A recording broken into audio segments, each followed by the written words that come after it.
നമസ്കാരം. മലയാളി വാർത്ത ഇൻസൈഡിലേക്ക് സ്വാഗതം.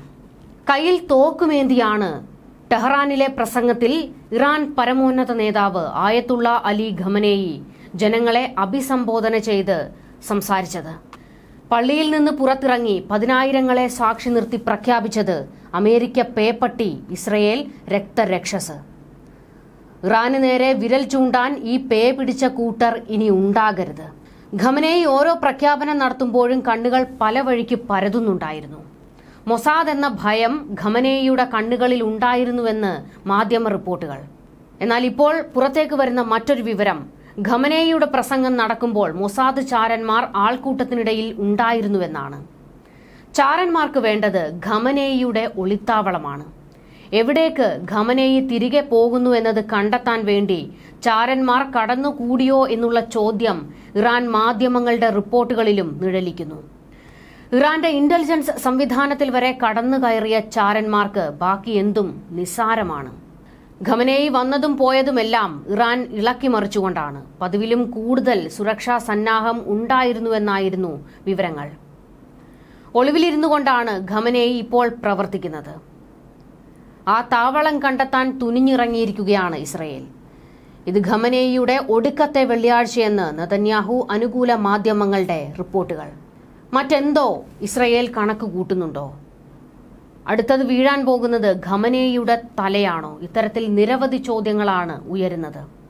നസറുള്ള കൊല്ലപ്പെട്ടതിന് പിന്നാലെ ഒളിവിൽ പോയ ഖമനേയി മാളത്തിൽ നിന്ന് തല പുറത്തേക്കിട്ടിട്ടുണ്ട്. ഇതാണ് ഇസ്രയേലിനും വേണ്ടത്.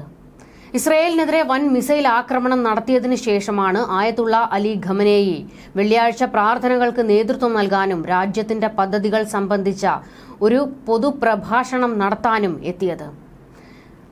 ചങ്കിടിച്ചായിരുന്നു ആ വേദിയിൽ ഖമനേയി നിന്നിരുന്നത് എന്ന ചോദ്യമാണ് ഇപ്പോൾ ശക്തമാകുന്നത്.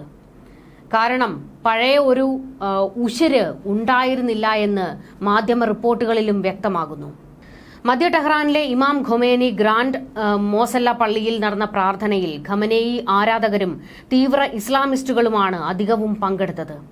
പ്രാർത്ഥനയ്ക്ക് എത്തുമെന്ന് ഖമനേയി തന്റെ ഔദ്യോഗിക വെബ്സൈറ്റിൽ കുറിച്ചിരുന്നു. മൊസാദ് പേടിയിലാണ് കഴിഞ്ഞുകൂടുന്നത്. എങ്കിൽ കൂടിയും വലിയ ഒരു നാണക്കേടിന്റെ വക്കിൽ തല താഴ്ത്തി നിൽക്കുകയാണ് ഖമനേയി. കാരണം ഹസൻ നസറുള്ള കൊല്ലപ്പെട്ടതിന് പിന്നാലെയാണ് ഖമനേയി ഒളിവിൽ പോകുന്നത്. അതായത് കൂടുതൽ സുരക്ഷിതമായി ഖമനേയിയെ ഒരു താവളത്തിലേക്ക് മാറ്റിയിരിക്കുന്നു എന്നുള്ള വിവരങ്ങളൊക്കെ തന്നെ പുറത്തു വന്നതാണ്. തന്റെ കൊട്ടാരം പോലും വിട്ടിട്ടാണ് ഇപ്പോൾ ഒളിവിൽ കഴിയുന്നതെന്ന വിവരങ്ങളും പുറത്തേക്ക് വരുന്നുണ്ട്. എന്നാൽ അന്താരാഷ്ട്ര മാധ്യമങ്ങളിലെല്ലാം തന്നെ ഖമനേയി ഒളിവിൽ പേടിച്ച് വിറച്ച് മാളത്തിൽ ഒളിച്ചു എന്നുള്ള തരത്തിലൊക്കെ വാർത്തകൾ വരുമ്പോഴത്തേക്ക് ഇറാൻ വലിയ രീതിയിൽ നാണം കെട്ടി നിൽക്കുകയാണ്. ഈ നാണക്കേട് ഒഴിവാക്കാനും ഞാൻ ജീവനോടെ ഉണ്ട്, എനിക്കൊന്നും സംഭവിച്ചിട്ടില്ല, എനിക്ക് ഇസ്രയേലിനെയോ അമേരിക്കയെയോ ഭയമില്ല, ഞാൻ ഇതാ ഒരു പൊതുപരിപാടിയിൽ പങ്കെടുക്കുന്നു എന്നുള്ളത് വ്യക്തമാക്കാൻ കൂടി തന്നെയാണ്. അതായത് ഇസ്രയേലിനെയും തന്റെ ശത്രുക്കളെയും ഒക്കെ അറിയിക്കാൻ വേണ്ടി തന്നെയാണ്. അതുകൂടാതെ അന്താരാഷ്ട്ര മാധ്യമങ്ങളുടെ വായടപ്പിക്കാൻ കൂടിയാണ് ഇപ്പോൾ ഖമനേയി ഒരു പൊതുപരിപാടിയിൽ പങ്കെടുക്കുന്നു, പ്രാർത്ഥനയിൽ പങ്കെടുക്കാൻ വരുന്നു എന്നുള്ളത് ഔദ്യോഗിക വെബ്സൈറ്റിൽ തന്നെ കുറിച്ചത്. ഇതൊന്നും ചെയ്യാതെ വെറുതെ വന്നു നിന്ന് പ്രഭാഷണം നടത്തി പോയിരുന്നുവെങ്കിൽ കൂടുതൽ തിരിച്ചടിയും നാണക്കേടും ഖമനേയിക്ക് ഉണ്ടാകുമായിരുന്നു.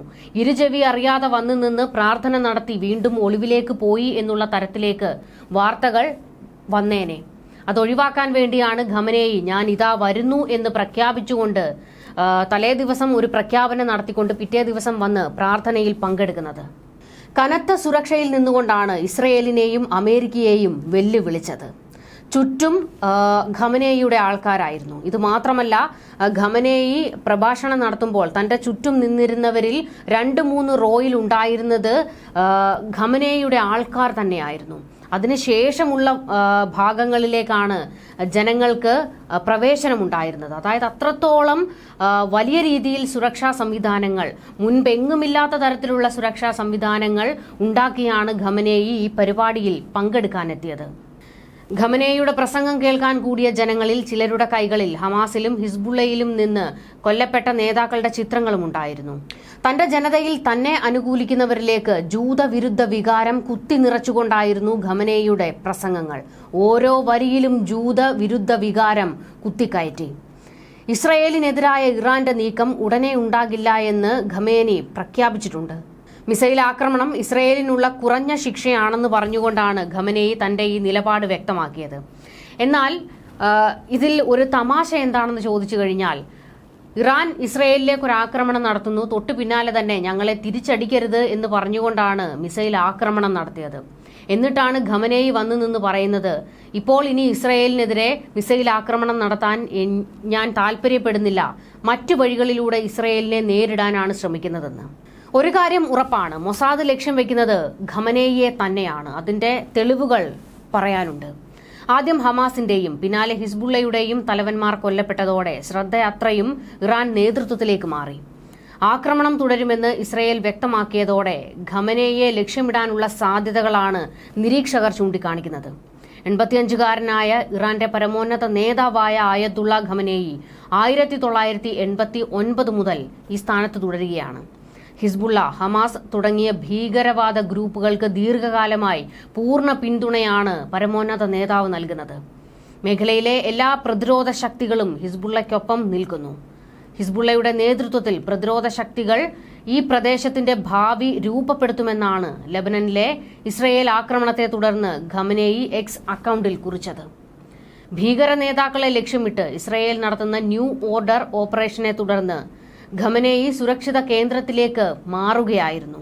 ഹമാസ് രാഷ്ട്രീയ നേതാവ് ഇസ്മയിൽ ഹനിയയെ ജൂലൈയിൽ ടെഹ്റാനിലെ ഗസ്റ്റ് ഹൌസിൽ വെച്ച് കൊലപ്പെടുത്തിയതിന് പിന്നാലെയാണ് ഇറാനും ഇസ്രയേലും തമ്മിൽ വലിയ രീതിയിൽ പോർമുഖം കടുപ്പിച്ച് രംഗത്തേക്ക് വരുന്നത്. അതാണിപ്പോൾ ഒടുവിൽ നസറുള്ളയുടെ തലയെടുക്കുന്നതിലേക്കും ഖമനേയിക്ക് ഒളിവിൽ പോകേണ്ട ഗതികേടിലേക്ക് വരെ എത്തിച്ചത്. തന്നെയാണ് മൊസാദ് ലക്ഷ്യം വെക്കുന്നതെന്ന് ഖമനേയിക്കും ഏതാണ്ട് ബോധ്യപ്പെട്ടിട്ടുണ്ട്. അതുകൊണ്ട് തന്നെ ഹിസ്ബുള്ളയ്ക്ക് പുറമെ യമനിൽ ഹൂതികളും സിറിയയിലും ഇറാഖിലും നിരവധി ഗ്രൂപ്പുകൾ ഇറാനെ സഹായിക്കാനുണ്ട്. അവരെയൊക്കെ കളത്തിലേക്ക് ഇറക്കാനാണ് ഖമനേയി നീക്കം നടത്തുന്നത്. മേഖലയിലെ ഇസ്രയേലിന്റെയും US-ന്റെയും താവളങ്ങൾക്ക് നേരെയുള്ള ആക്രമണം ശക്തമാക്കാനും ഇറാൻ ഇനി എല്ലാ ഗ്രൂപ്പുകളോടും ആവശ്യപ്പെടും. ഒരു കാര്യം ഉറപ്പാണ്, ഇറാൻ എന്ത് പ്രതികരണം നടത്തിയാലും അതൊരു യുദ്ധത്തിന് വഴിവെക്കും എന്നുള്ളതിൽ, അല്ലെങ്കിൽ ഒരു ലോകമഹായുദ്ധത്തിലേക്ക് തന്നെ കാര്യങ്ങൾ എത്തിക്കും എന്നുള്ളതിൽ ഒരു തർക്കവുമില്ല.